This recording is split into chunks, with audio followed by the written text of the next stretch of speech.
Hello दोस्तों, मैं हूं मिस्टर एक्स और एक बार फिर से स्वागत है आपके अपने channel unknown facts mister x पर। एक ऐसी पेंटिंग जिसे बनाने में 16 साल लगे फिर भी वह पूरी नहीं बन सकी।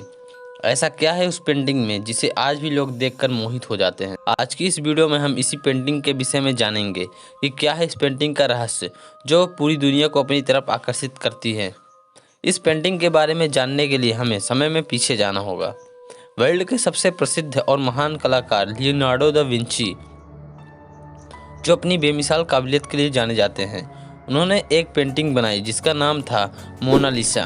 पेंटिंग का ये नाम मोनालिसा बहुत ही ज़्यादा फेमस है, लेकिन बहुत कम लोग जानते हैं कि पेंटिंग का असली नाम था मोनालिसा।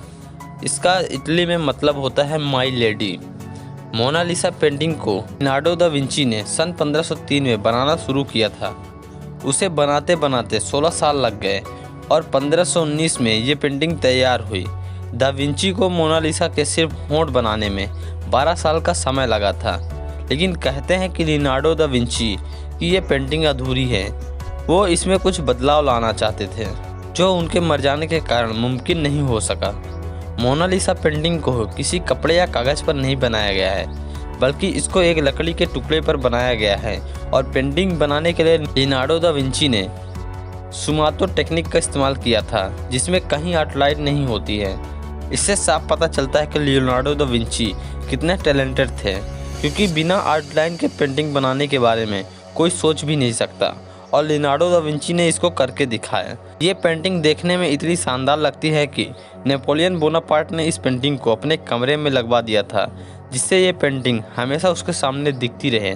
मोनालिसा की इस पेंटिंग का एक रहस्य ये भी है कि इस पेंटिंग को जितनी बार देखो, इस पेंटिंग के एक्सप्रेशन हर बार बदले बदले दिखते हैं। मतलब इस पेंटिंग को अलग अलग एंगल से देखने पर अलग अलग एक्सप्रेशन देखने को मिलता है। इस पेंटिंग में मोनालिसा के होंठ इतने रहस्यमयी हैं कि ये हर बार देखने में अलग अलग लगते हैं। कभी देखने में मोनालिसा मुस्कुराती हुई नज़र आती हैं, तो कभी ये मायूस दिखती हैं। अब सवाल ये है कि मोनालिसा पेंटिंग हर बार पहले से अलग क्यों दिखती है। कुछ इतिहासकार का कहना है कि मोनालिसा का ऊपरी होंठ थोड़ा सा दबा हुआ है, जो मोनालिसा की मुस्कान को रहस्यमयी बनाता है। एक न्यूरो साइंटिस्ट ये भी कहते हैं कि मोनालिसा के होंठ कभी नहीं बदलते। ये जो भी चेंजेस हैं, ये ब्रेन के कारण होता है। जब आप उसको ध्यान से देखोगे, आपको ये बदलती हुई दिखाई देगी, इसलिए ये सब दिमाग का खेल है। लेकिन सच्चाई तो ये है कि मोनालिसा की आंखें थोड़ा खुशनुमा हैं और होंठ थोड़े मायूस हैं, जिससे जब कोई इस पेंटिंग को बार बार देखता है तो उसे अलग अलग एक्सप्रेशन देखने को मिलते हैं। इतिहासकार आज भी इस पेंटिंग की मुस्कान पर रिसर्च कर रहे हैं। मोनालिसा की पेंटिंग वर्ल्ड की सबसे महंगी पेंटिंग है, जो कि 1662 में $100 मिलियन की थी और 2022 में इस पेंटिंग की कीमत लगभग $870 मिलियन, यानी कि 71,000 करोड़ रुपए से भी ज़्यादा। लेकिन फ्रेंच के नियम के अनुसार इस पेंटिंग को खरीदा या बेचा नहीं जा सकता। अब आज तक का सबसे बड़ा सवाल ये है कि लियोनार्डो दा विंची की इस पेंटिंग में ये लेडी कौन है। लियोनार्डो दा विंची ने कहीं भी इस लेडी का जिक्र नहीं किया है। कई हिस्टोरियन इस पेंटिंग के बारे में अलग अलग राय देते हैं। कुछ कहते हैं कि वो लेडी उनकी मदर थी, तो कुछ कहते हैं कि वो मदर मैरी थी, लेकिन इसका कोई प्रमाण नहीं मिला है। कुछ हिस्टोरियन कहते हैं कि 2005 में एक खत पाया गया था, जो कि 1503 में लियोनार्डो दा विंची को लिखा गया था। इससे पता चलता है कि लियोनार्डो दा विंची अपने दोस्त फ्रांसिस्को डेल जियोकोंडो की वाइफ की पेंटिंग पर काम कर रहे थे, जिसका नाम था लीजा जियोकोंडो। फोटो में देखा जाए तो लीजा जियोकोंडो और मोनालिसा की पेंटिंग अलग अलग हैं। 2004 में एक साइंटिस्ट पास्कल कोर्टे, जो कि मोनालिसा की पेंटिंग पर रिसर्च कर रहे थे, उन्हें अपनी 10 सालों की रिसर्च के बाद कुछ पता चला, जिससे उनके होश उड़ गए। उन्होंने रिसर्च के दौरान पाया कि उस पेंटिंग में 3 लेयर्स हैं और मोनालिसा की पेंटिंग के पीछे किसी और की पेंटिंग छिपी हुई है, और जिस लेडी की पेंटिंग पीछे छिपी हुई है उसकी शक्ल लीजा जियोकोंडो से मिलती है।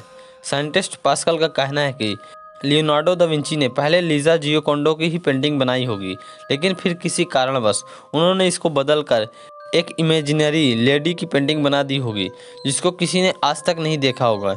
ये सिर्फ दा विंची की एक इमेजिनेशन थी और कुछ नहीं। लियोनार्डो दा विंची की हर पेंटिंग में एक हिडन मैसेज भी होता है, जिसे समझ पाना हर किसी के बस की बात नहीं होती।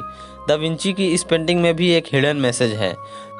जब कुछ साइंटिस्ट ने इस पेंटिंग में छुपे हुए मैसेज को जानने की कोशिश की तो पता चला कि उस पेंटिंग में मोनालिसा के उल्टे हाथ की तरफ कुछ लिखा हुआ है, जो था ला रिस्पोस्ता सी त्रोवा क्वी, जो कि इटली भाषा में था। इसका मतलब होता है द आंसर इज हियर। लेकिन फिर भी रहस्य का अभी तक पता नहीं चल पाया है। एक वेबसाइट ये दावा करती है कि इस पेंटिंग को अगर लेफ्ट साइड से जोड़ें तो वहाँ एक एलियन दिखता है। ये सुनने में अजीब लगता है, लेकिन हैरानी इस बात से है कि दा विंची ने जिस जगह पर लिखा था द आंसर इज हियर, उसी जगह पर एलियन की आकृति बनती है। रिसर्चर्स आज भी इस पेंटिंग पर रिसर्च करने में लगे हुए हैं। मोनालिसा की ये पेंटिंग फ्रांस के म्यूजियम में बड़ी सिक्योरिटी के साथ रखी हुई है, जो कि एक बार 1951 में एक आदमी ने इस पेंटिंग पर पत्थर मार दिया था, जिससे मोनालिसा के बाएं हाथ पर स्केच आ गया था। तभी फ्रांस गवर्नमेंट ने इसकी प्रोटेक्शन के लिए एक स्पेशल रूम बनवाया था, जिसका टेम्परेचर ऐसा रखा जाता है कि वो पेंटिंग खराब ना हो पाए। और पूरे रूम को तैयार करने में लगभग 50 करोड़ का खर्चा आया था। दा विंची की इस विशाल रहस्यमय पेंटिंग में कई राज छुपे हुए हैं, जिन पर से शायद ही पर्दा उठ पाए। मोनालिसा पेंटिंग की इस रहस्यमय जानकारी को जानकर आपको कैसा लगा, कमेंट बॉक्स में ज़रूर बताएं। और ऐसी आगे आने वाली वीडियोस पाने के लिए हमारे चैनल को सब्सक्राइब कर बेल आइकन जरूर ऑन कर लें। Thanks for watching.